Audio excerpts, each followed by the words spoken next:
Thank you for joining me back here on the last segment of today's show, jumping from one running back in the AFC to another running back in the NFC South, that being Rachaad White.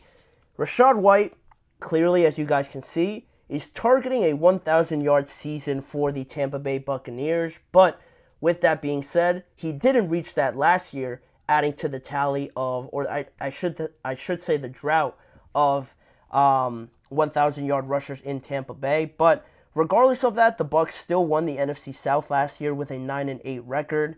The Saints were also 9-8, but you look at the rest of the division, not too competitive, with the Falcons finishing 7-10 and the Carolina Panthers 2-15.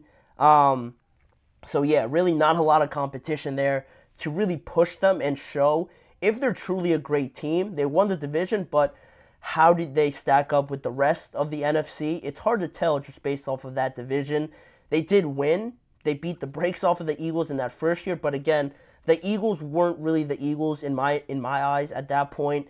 They were dealing with a lot of just coaching issues and a lot of just not being on the same page at that point. They were on a losing streak, so it wasn't really the same Eagles. So I won't give them that great of a rating on that win. They blew them out as they should have, but the next game that they played against the Lions, they did lose, but they made it a little bit close, but at the end of the day, it kind of showed where they were as a team. Not awful by any means because they made the playoffs, but you don't really get a good gauge of how good they are based off of that. So this year, now heading into it, Atlanta is looking a lot better, obviously with a new head coach, new OC, Drake London, Kyle Pitts, Kirk Cousins coming over, Darnell Mooney also, Bijan Robinson's second year. They're probably the favorite in a lot of people's eyes to take this division.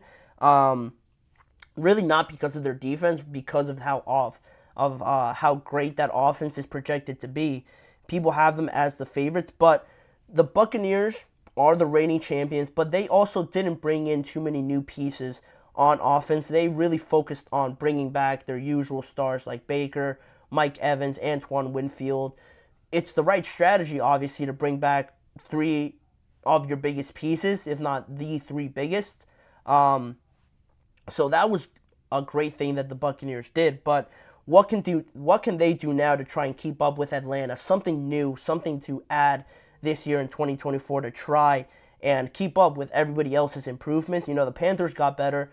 The Saints, maybe not too much, but they're in a whole different category, stuck in this loop of trying to figure out their salary cap. So just talking about the Panthers and the Falcons, both of them got really got a lot better. So what can the Buccaneers do? So that's where we get to Rachaad White and his goals, because he has a goal of trying to reach 1,000 yards. That has not been done for the Tampa Bay Buccaneers in almost 10 years. It's been 9 years since 2015 when Doug Martin rushed for over 1,400 yards for the Buccaneers. Since then, they've had 5 different running backs, but none of them have gotten over 1,000 yards in a single season. Rachaad White was close last year with 990, but he's eclipsed at least 1,000 yards before with the Arizona Cardinals, so he's trying to do that now with the Tampa Bay Buccaneers. He briefly said on the topic about Tampa Bay's rushing game, he said, "When it comes to rushing, Tampa Bay has been down bad.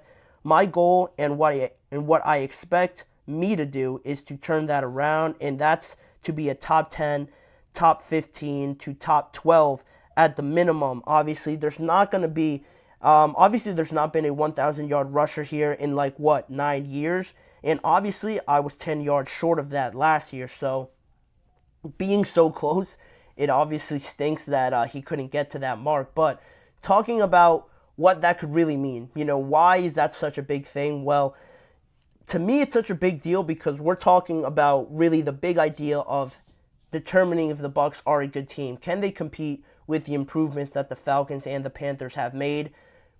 Probably definitely the Panthers, because the Panthers aren't really close to competing, but you're really looking at the Falcons right now, those two as the main favorites to take that division. Why is this rushing aspect of it so important? Well, Tampa Bay, they won the division last year at 9-8, but they were dead last in rushing last season. They were averaging 88.8 yards per game and only had just over 1,500 yards total rushing as a team, but they still somehow won the division. And having Rachaad White at least reach 1,000 yards will be a big help, and hopefully he gets a lot more to that if he keeps improving. But I feel like where this team could really take that next step to stay toe-to-toe with the Atlanta Falcons is trying to find somebody else to complement Rachaad White. And not only does he get 1,000 yards, most likely, but you have another running back now adding 500 yards, 600 yards, hopefully 700 yards.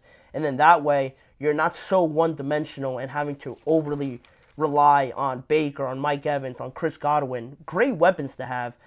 Very fortunate to have that at your disposal. But during the playoffs, during some crucial moments of the game where you need a 3rd and 2, you need a 3rd and 3, you would like to have the possibility of running that ball rather than having the opposing defense know that this team is going to throw it because the rushing attack is not very good.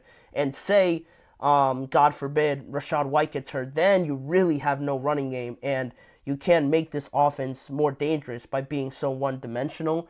Their next highest rusher on their team last year was Chase Edmonds, and he only had 176 yards. We've seen quarterbacks be leading rushers on teams that have way more yards than that. So that can't be the case heading into 2024. Like I mentioned, Tampa Bay already has the pass catchers to compete, at least with the Falcons. You look at Drake London, you have Mike Evans, Chris Godwin to Darnell Mooney or Kyle Pitts, both equally as talented. And then if you look at Baker and Kirk, very similar in the way that they've traveled to different teams and finding success late in their careers. So you're pretty equal at that standpoint. And I would say that the Tampa Bay Buccaneers have a better defense overall, arguably, than the Falcons do. The Falcons have great players like Jesse Bates, A.J. Terrell on that side of the ball, but the Bucs equally have better or have had more productivity from that side of the ball. At least last year it was. So seeing some help come from the rushing attack to make the difference, I think could go a long way without having to add some big name players like the Falcons have on offense at least. Improving that running game and finding some depth at the running back position, hopefully this year, could be that one thing that separates you from just passing it 30, 40 times a game and hoping that you're efficient with it throughout 17 games. That's extremely hard to do. So finding that next level with with Rachaad White, or trying to find another running back to at least, like, can you at least give me 400 yards? 176 is pretty bad. And Rachaad White stayed healthy for the majority of the year, so that's very fortunate, and that doesn't often happen for running backs. So you can't overly rely on that being the case year in and year out. You have to try and find some more help. And if Rachaad White, I expect him to eclipse 1,000 yards this year and break that record. But finding another running back to form a duo will really convince me that this Tampa Bay Bucs team could be a very solid team to win that division and at least make some noise in the playoffs. To build off of last year, because last year they started right. They really got on a hot streak to win that division and head into the playoffs, which was great. But expectations are now there within the fans, within everybody. So their standard has risen a little bit more, and they're expected to meet that in 2024. And I don't see that happening if they don't get some help for Rachaad White as well. But that's where it stands with the Bucs. They're trying to keep pace with the Atlanta Falcons.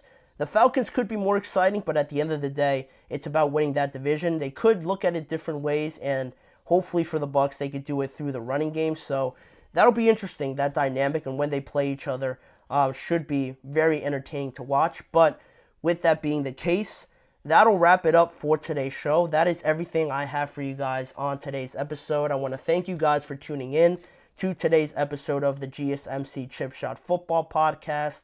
Please remember to like, follow, and subscribe to the show, as well as following the network on all forms of social media.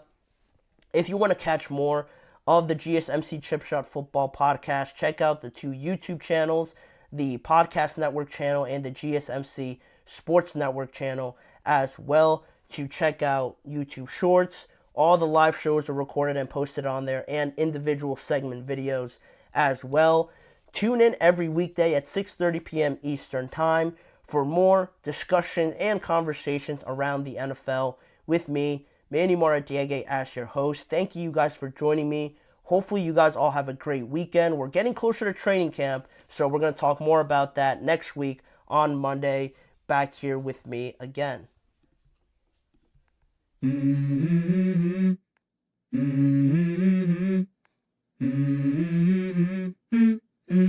Let's go. I wake up to a little bit of drool on my pillow, feel like it's gonna be a bad day. Yeah, I'm tired of shit, and the coffee ain't hit yet, damn, ain't that great. I don't wanna go